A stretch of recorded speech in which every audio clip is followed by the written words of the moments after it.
I was an ugly duckling when I was in my teenager year in particular. I was a very cute child, I think, but something happened. I hit puberty. And when that happened, oh my gosh, acne came out, my hair. My hair was super straight when I was a child, and then puberty hit. It became very frizzy, and it still is a little bit. I think you can still see a little bit of texture. But yeah, acne, and then I had the braces, and then I also had like didn't know how to use makeup. So, and also my face looked a little bit always like empty, like this. I, I don't know if other people can see themselves in this description, but if you do, whether you saw yourself in the past like this or if you see yourself right now like this, then we're gonna talk glow up. Because, Lord, I had to glow up for myself because I didn't feel comfortable in my own body looking like that. I didn't find myself attractive to myself. I didn't think of me as, oh wow, I do want to look like that person. No, but of course, society feeds you a lot of things. And when I was younger, I looked up to these celebrities like, of course, like Kim Kardashian, and then I was obsessed into like, finding makeup that made me look like Bella or like Kristen Stewart. But of course, there are some things that you can and some things that you can't do. For example, look like someone else entirely. And that's what I want to talk about today.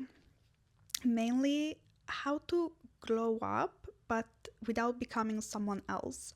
Like, I remember there were so many videos on like how to do the eyes like Kristen Stewart or like how to makeup inspired by Kim Kardashian. And I think that's like all fun and games, and I loved doing that. Sometimes I still like to do that, but on a daily basis for myself, I don't want to look like anybody else. I do want to look like me, just my idealized version.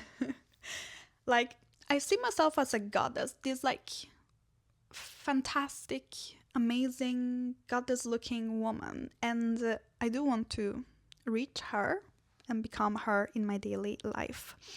And I do think that that is very important to me, but don't forget that not everything relies around appearance.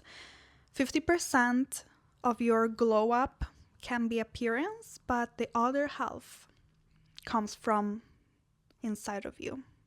You have to be beautiful inside and outside. Yes, that sounds cliche, but if you're not happy with your life, even though on the outside you look perfect, you're gonna miss a spark inside. The happiness is not gonna show through. So that's why I think that to really glow up, you gotta fix your life and be happy with it. Happy with your life. That's the biggest glow up. But we're gonna take that in many other videos because I do like talking about how to live a happy life, an intentional and happy life, and, really make the most of the little time we have in this world and find your true purpose. But for this video, let's talk about glow up. So there are many things that you can do that are more costly to glow up, and we'll take that in another video. But today I want to talk about cheap things that you can do to glow up, or like things that can be expensive, but if you do them at home, then it's much cheaper. So we're gonna go through the things from the top to the bottom. So first things first, we're gonna talk about hair. As I said, when I was like a teenager, my hair became really untamable. So there are so many videos online that you can find about like how to, figure out what kind of hair type you have, and figure out the best hairstyle that complements you. To me, I having like a triangle or diamond face shape, I really suit long layers and wavy hair. My mom always used to say, you have to do the hoppo, the hoppo. This is the hoppo for her. It's like just having the hair like this. And you know that people around you, like especially my mom, like she would like point out things that would look good on me. So listen to the people around you. But critically, because she also says that yellow suits me so good, like sun-up color. And I'm like, no, it doesn't. But whatever. Now I know better. So yeah, hair. And yes, you gotta take care of your hair. I use a shampoo that I made myself, and I can share it one day. But it's very simple steps, like shampoo and conditioner. I actually use a Korean treatment that is even more hydrating. Imagine like a hair mask, and I made sure to you have it without any like sulfates or like silicones. And so that's very simple. So just use the shampoo on a daily basis or like whenever you need, and then give extra hydration with a hair mask. And there are two types of conditioners that you can use, which is a protein-based conditioner and a more hydrating-based conditioner. So depending on what your hair needs, then you can use either or. Or if your hair feels fine, then you could use both and just alternate. I'm gonna make more like content to show the stretch test so you can see which of these two you actually need. I almost forgot the hair. Apart from, of course, taking care of the hair, I style it, of course. I do really like volume on my hair, and if you don't have this much hair, I do have a lot of hair, so I always have like some volume like on my head. But of course, have layers that also helps to get more volume, and framing layers here that adds volume as well. But I really like using a volume mousse, and I use the one from Björn Axen, and it really holds. It really holds the the hairstyle. So that is really good. Volume mousse, and also I use my straightener. You only need a straightener to do all hairstyle in the world. Which are two, for me at least. Just straight hair or wavy hair, like this. My hair is permed now, and I will talk about it in another video, but I do like this type of curls, like wavy hair. I just, personally, I think they flatter me the most, and it's so easy to do with the straightener. I'm gonna show the technique in another video. So yeah, going lower, the eyebrows. The eyebrows, I always had very big eyebrows, and I had to tame them because they were shapeless and very hairy. So my mom always told me, like, you have to have like seagull eyebrows. That's how it's called in Italian, ali di gabbiano, and it means that is like this type. So growing up, I always had them like that, but now I know better. I mean, I still have them on that shape because it's flattering to my shape of the face and like my features. So I would say follow your features where you have the most hair, then just like pluck the rest. But if you have no idea how to shape your brows, there are so many videos on how to do that with a thread, with some color. I use like a marker or like a pencil or like eyeliner, like something that, like a pot gel, for example. Just color the thread. I actually used a floss, and then I just marked the areas, to find out my shape. And actually, when I did, people noticed, and they were like, "Oh my gosh, you look more snatched," and I was like, "Thanks, natural beauty." So yeah, that is for the eyebrows. Just find your natural shape and which one is most flattering, then you can find out thanks to the lines. If you can't do that, just follow where you have the most hair and pluck the rest. Then we can go lower, and we can check the makeup. For the makeup, I actually did a course on makeup, but if you can't, there are some tricks to figure out which colors would suit you best and which makeup like how to apply makeup so that you can enhance your features. As a rule of thumb, just figure out if you're like warm tone, cold tone, and then just like check what you want to have improved. For example, if you want like bigger eyes, like eyes that look like bigger, more awake, then just put like eyeliner towards the end. If you have like dark hair and like dark feature but pale skin, for example, like me, like a smoky eye would be so nice. Today I'm trying this like berry smoky eyes, but we'll see if it says slay or nay. But just I would say have fun and figure out which undertone look like works for you, like which undertones are you cold, are you neutral, are you warm, and then based on that you can buy like some simple makeup. Doesn't have to be expensive, just like, you know, palettes from NYX, from elf. They're good, so you can start testing out how to put makeup on your face. It requires a bit of like practice, and then you'll be an expert on how to apply makeup.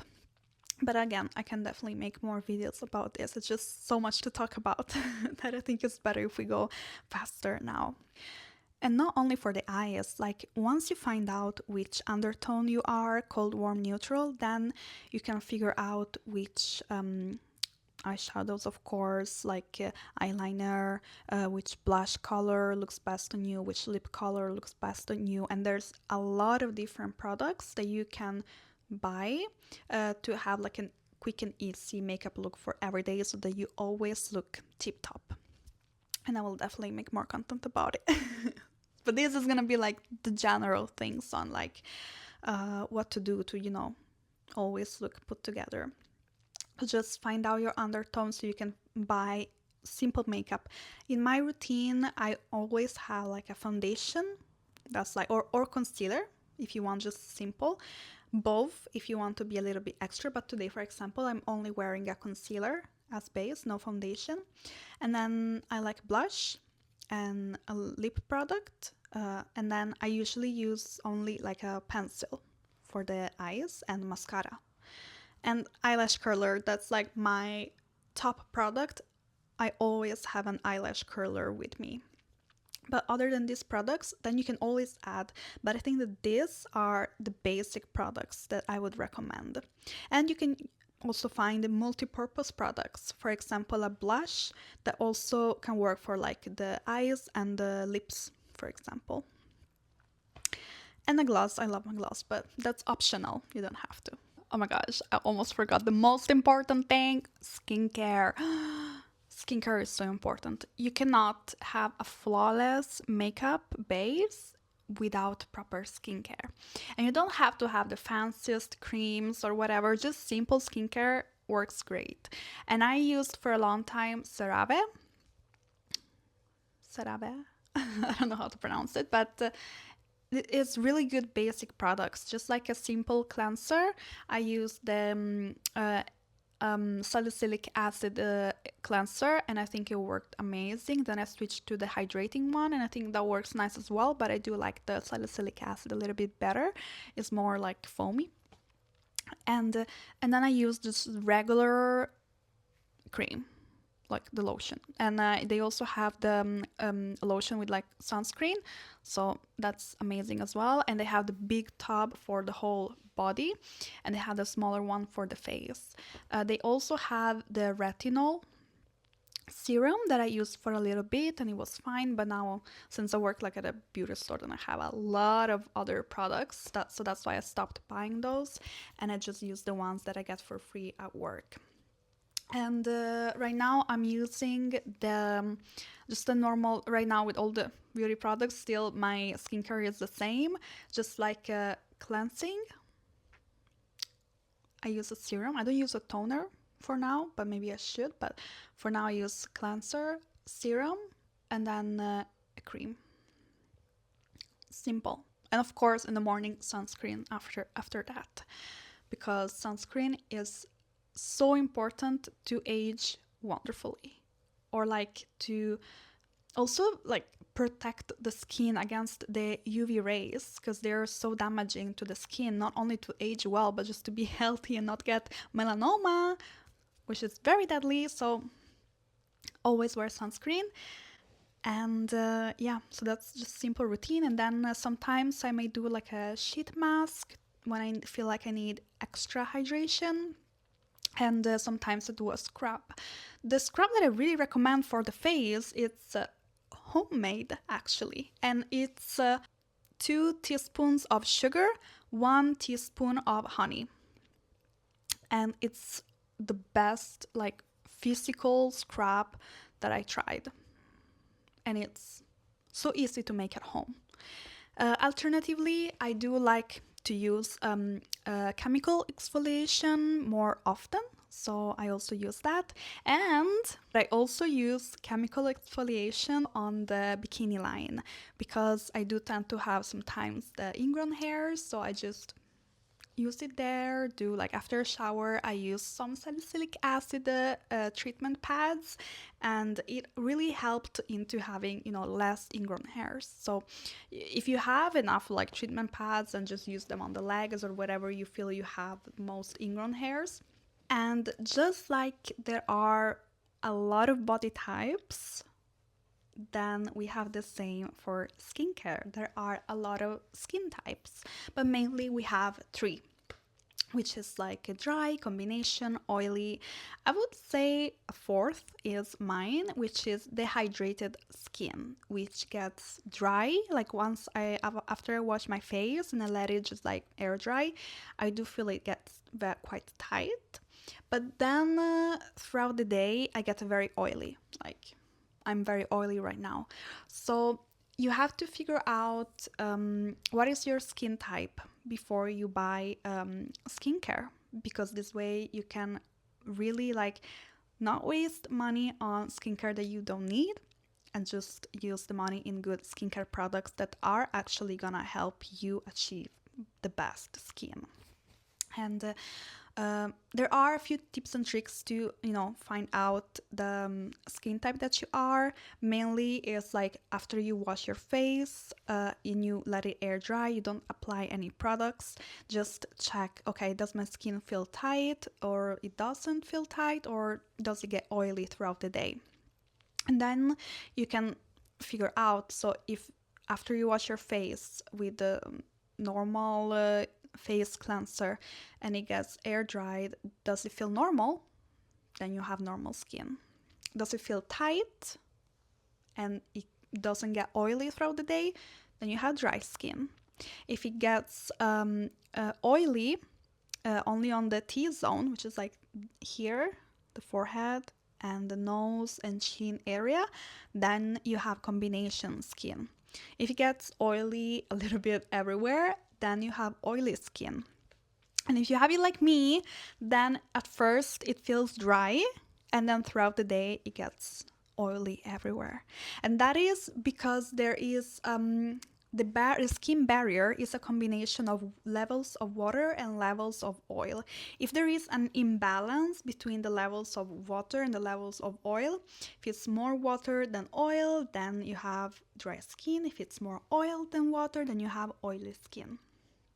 So normal skin has same level, like, or like a good level. I don't know what kind of level we need, but like the level, it's good so that you have a good balance of water compared to oil and vice versa. So then also if you have acne, for example, or rosacea or other skin concerns like wrinkles and everything else, like other types of concerns, then you can also add active ingredients to the products. For example, if you have oily skin, you may want to look for a cream with, or a serum with niacinamide, for example. Like, I would suggest to go to a dermatologist if you can. If you can't, again, AI.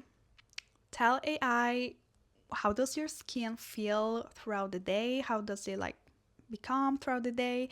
And then AI is probably gonna be good enough to tell you, okay, you have maybe like combination skin, and then ask AI, okay, but what kind of skincare do you recommend for me? I also have, for example, I have rosacea, or I have acne. What kind of active ingredients should I look out for in my skincare?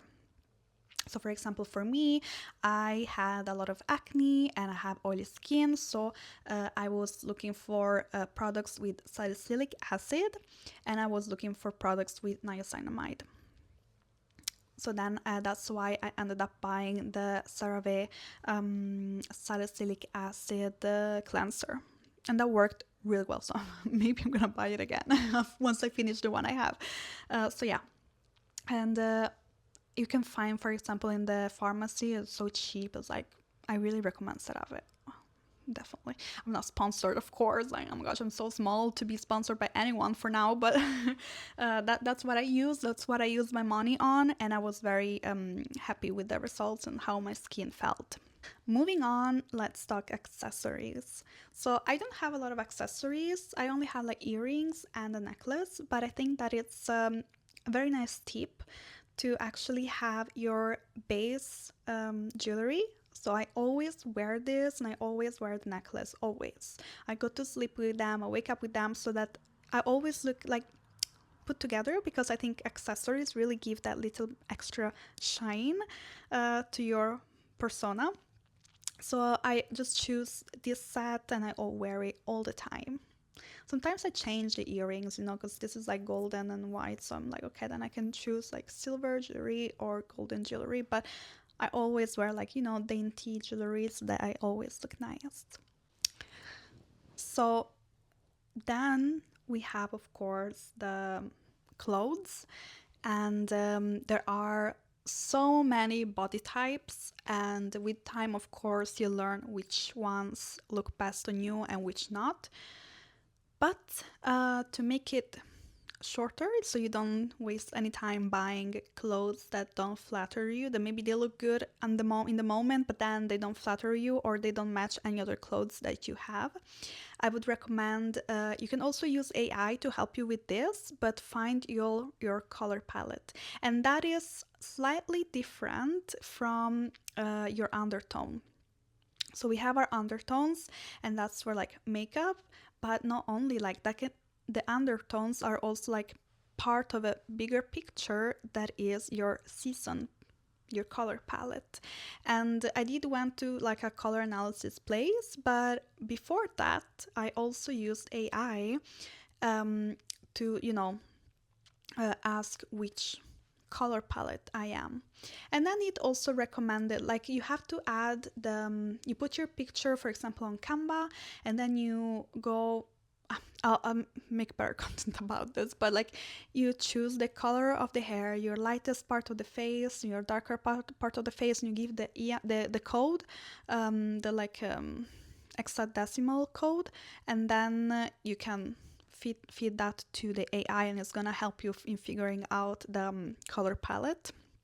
But so if you want, you can just do this, and then AI was pretty accurate, because it told me that I'm like a deep winter, and I am a deep winter. It gave me only one option though. At the color analysis, they gave me 3 options, so that's nice to have a bit more flexibility into finding colors for clothes that will look good on me. But again, I think it's such a good tip to find your color palette so that you can buy clothes that really will brighten yourself. And I did see a difference. And with time, I did learn that like a wine red looked really good on me, because people noticed, my partner noticed. So I was like, okay, it looks good. And I got the confirmation also at the color analysis. So use AI. I think it's a very good tool to have. But if you can, always, if you can afford it, because it's not cheap, then you can also go to color analysis. And the lady that I went to, she told me everything, everything I could ever ask about. Like, she told me hairstyles, jewelry, clothes types. So yeah, anything you could ever, like patterns as well. So, but yeah. So AI can help you figure out the colors that suit you best, and then you can take the measurements of your body. You can do it alone, or you can ask somebody for help, and you can input also your measurements of like a shoulder, waist, hip, and then the length of your legs, and shoulders. Feed that to the AI as well, and it can tell you like, okay, this is your body shape, not body shape, this is your body type, and ask for recommendations. Okay, what kind of clothes would suit this body the best? For me, for example, it was more like a rounded decolletage, or like boat neck, boat neck, or crawl neck, and then wrapped sweaters, wrap skirts, wrap dresses, and bootcut jeans. And I already knew that because I do love bootcut jeans on me. I kind of already knew that, but it's really good that I got an extra confirmation that style suits me the best. And this way you can shop intentionally for clothes that are gonna look good on you without having to waste money on clothes that in the moment they look good, but then they won't. Maybe when you're home, you're like, oh, actually it doesn't suit me, or maybe the color in the store looked different on me, and now at home with natural light it looks not so good. So I think this is a very good tip to figure out your palette and ask AI and to help if you can't afford to go to like a personal stylist or like personal brand stylist or experts. Then nails. Of course, I'm like the press-on queen. I have used press-ons for not so long, to be honest, because I just use nail polish. But the nail polish just chips so quickly that I'm either always having to, retouch the nails, or always having to, go out with like chipped nails. And that is not a good look. So at the end of the day, I would just use a natural color, like my same, like either clear or pink, so that at least they look nice and shiny. But I do love to have, artsy nails, so, or like pretty with like, stones and stuff. I don't know if you can see like this.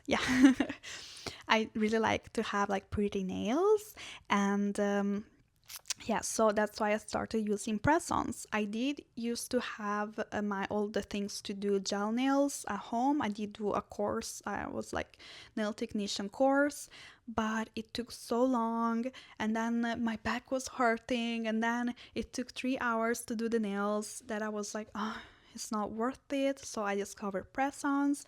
I was a bit skeptical at first, and I only used the stickers for like events here and there, just one day. But now I'm like, no, I want this all day long. Every day. So then I learned how to put them on with glue, and I did actually a video on how to put the press-ons. Hopefully it's gonna pop up here. And they last me a long time. Like the nails I had before lasted me a whole month, 4 weeks. And they were so difficult to remove, actually. I put them on too good, or the nail was too good. The thing is that now there's a big problem in Norway because there's no nail glue anywhere. I don't know if it's like a global issue, but they recalled a lot of nail glues. So probably now we're gonna come up with like other nail glues, and hopefully as good. But as long as they're not toxic or not dangerous, then I'm happy. But anyways, the one that I've been using is the pink glue from Kiss, and it works so good. So good. You put 1 drop on the press-on, put it on the nail, wait 10 seconds, and it's stuck. It's stuck. And I do recommend you doing this at night, because this way you don't have the nails come in any contact with any water or oil or creams that can, impact the glue that is not completely dry. So I do recommend doing this as last thing before going to bed. Put on your nails and then go to bed. Or if you can't do that, then wait at least 2 hours before touching any water. And same for the nail stickers. If you put on nail stickers, I have experienced that if you put them on and then wait 2 hours before touching any water, or if you put them the night before, they're gonna stay on much longer. I don't know why, what's the science behind it, but it works. Continuing with the body, then I would say that we reach the hair. hair care for the body hair, which is completely natural, and if you want to keep it as is, then keep it as is. And personally, I do like myself better without any hair.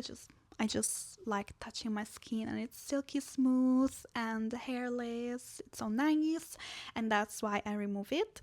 And I know it can be expensive to do it on like outside, and that is why I do them at home. And I don't use the already made strips. I feel that they don't work on me.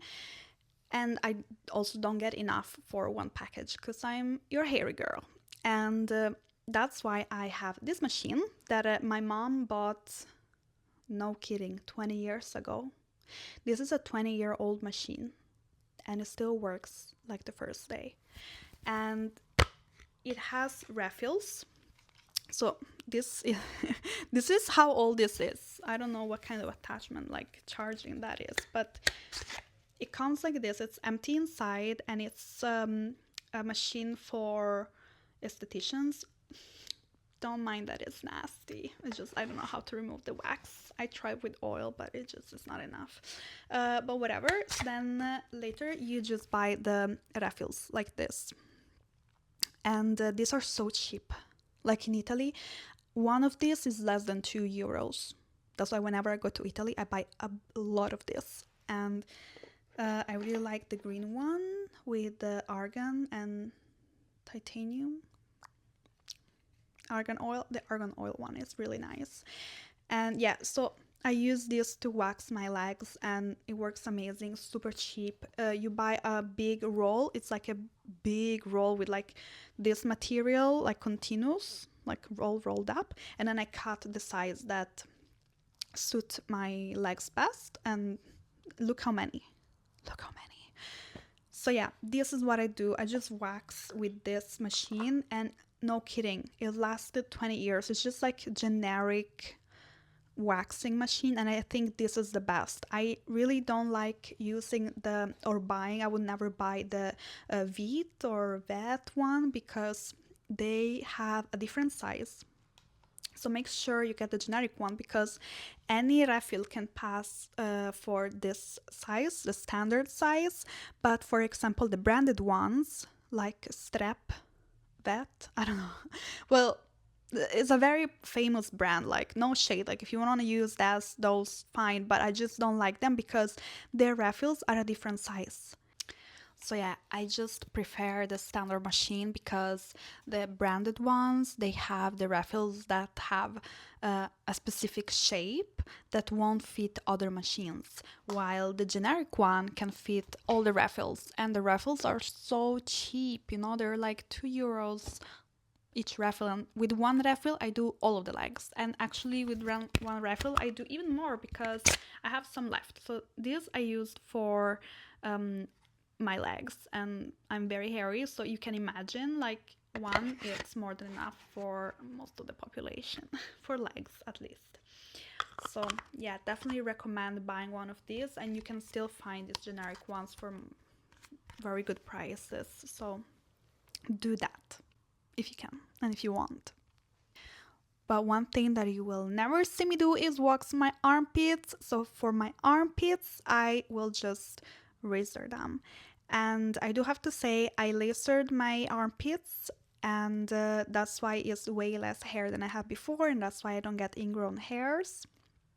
So if you can and you have the money to do that, definitely recommend lasering, but razor is just fine. It's fine. Just make sure you're like scrubbing the area so you don't get ingrown hair, that you exfoliate, because I did get like an abscess because of like an ingrown hair, and it's not fun. And speaking of body scrubbing, I think it's so important because, well, not only it helps, to just like, exfoliate the circulation, it's just good, and then you feel super hydrated after, or like moisturized.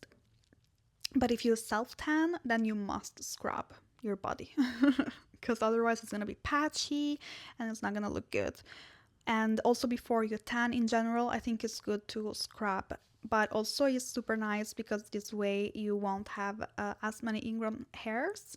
I can't promise because I still have ingrown hairs, but it's gonna just be much better. Plus, if you have like a very dark elbows like I have, it helps to scrub. And the way I do it is just at home. I don't buy any expensive scrubs, also because, to be honest, I don't think they're good. Like expensive scrubs, they're not so good oftentimes because they don't use enough scrubbing things. So what I do, I just cover myself in oil. Cover my whole body in oil from like neck to feet, oil. Especially where I want to scrub the most. And then I use this sponge. One second. I use this. This is a loofah. And this is a cucumber, like it's a vegetable. And my grandmother used to plant this, and then she would like, get them, dry them, and then they would have sponges. Crazy, no? And how to use this, because they're very hard. They're like, I don't know if you can like if you can hear, like they're very hard, so you have to wet them first so they become a little bit softer. Once they're soft, then you can use them on your body and you can just scrub with all the arm strength you have, or olio di gomito, as we say in Italy. Just scrub all the areas that you want scrubbed, and that's why we use oil before, because the oil is gonna make soften up the skin. First oil and then this.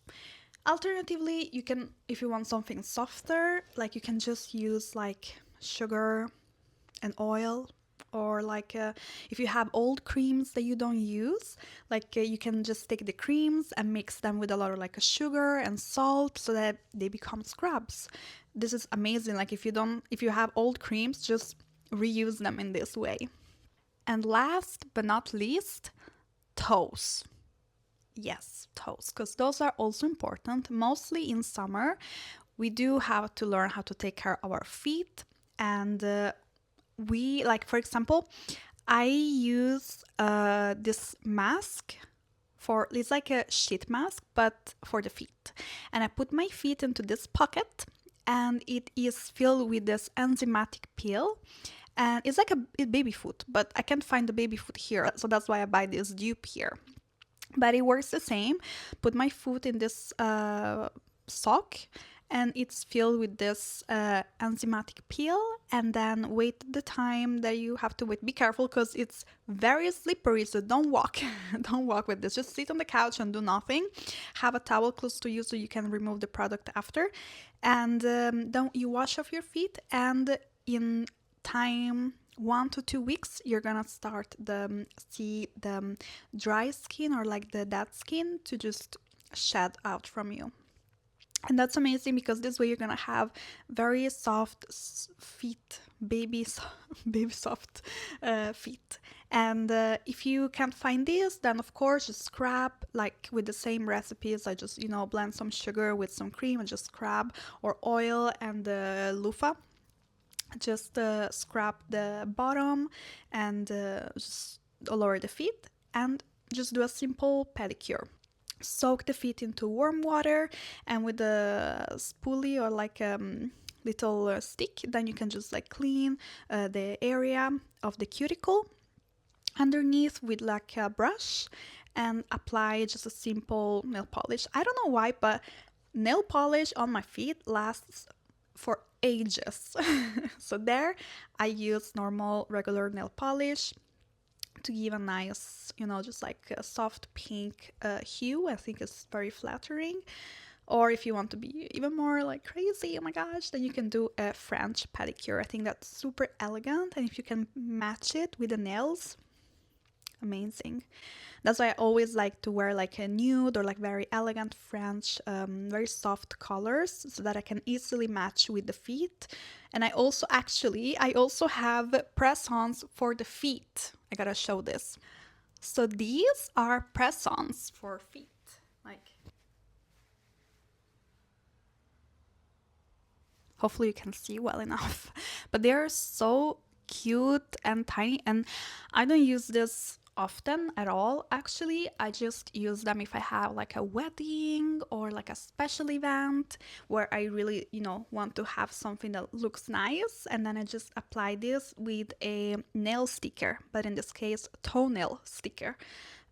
There is a difference. They're just much smaller and the correct size for toenails. So that's a amazing solution for me, so I don't have to worry too much about how my feet looks at an event, and I can just enjoy the event. Because at the end of the day, that's really what I why I like to, glow up and just look put together. Because if I feel that I'm not put together, that something is off about me based on how I like to look and portray myself, then I'm not as confident as when I'm put together and I feel good with myself and I look good to my standards. So that's why I just like to, take care of myself, take care of my body and how I look. Mainly for myself, but also to feel confident in an environment with other people. So yeah, I could go on and on about all the things that you can do and all the tips and tricks, but I do want to keep this video quite short so that in the future I can have more short but in-depth videos on all the topics that I mentioned. Of course, like with the video tutorials, but this is mainly what I do to, take care of me, take care of myself, and to look put together. So stay tuned and see you in the next videos. Bye!